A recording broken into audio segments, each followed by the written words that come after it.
Welcome to the Model Railway Club. Basically a club for people who are interested in model trains, and you create your own little world.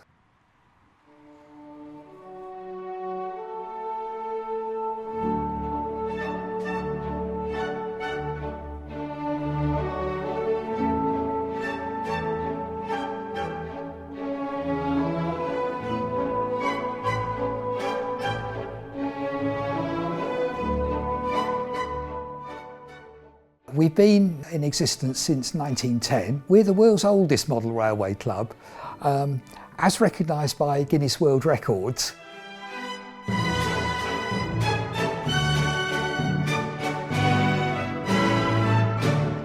I'm Tony Cox, I'm currently the club chair.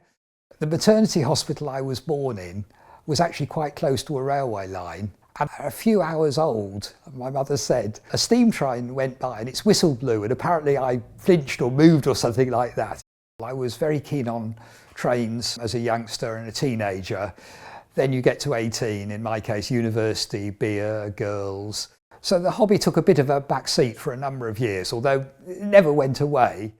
People come from all walks of life, from people who just buy stuff off the shelf. There are other people who prefer to actually start completely from scratch, so they will just have metal or plastic and are skilled in their field and can create things out of nothing. And I have to say, I'm not as skilled as some of our members here, and I'm amazed at some of the things that get built by our members.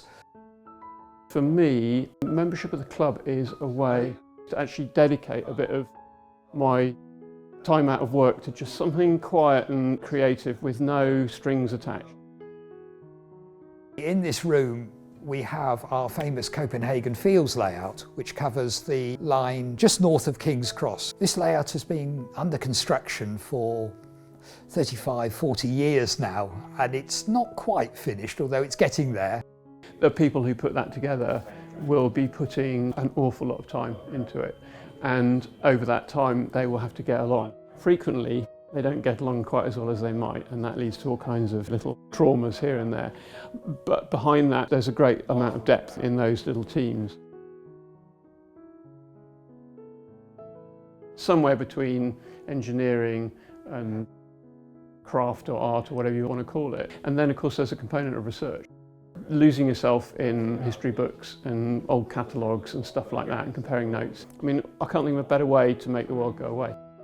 For quite a lot of members, this is really a very important part of their week, and that should never be underestimated.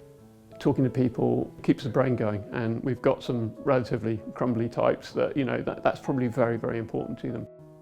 On the inside, people don't age in the same way, so you never really know until you talk to someone what they're going to be like and how they're going to see things. I just find it satisfying to create my own little world. It's a creative hobby, and my day job was very much a desk-based job. I happen to be an accountant.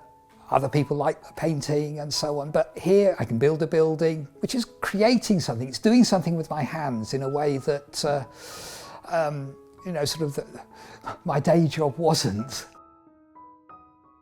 Creativity is about absorption and being able to fulfill a goal. You know, you set yourself a goal, you can modify that goal without anyone caring, you can chuck it in the bin. All those things are great, and it's not like the real world, which it shouldn't be.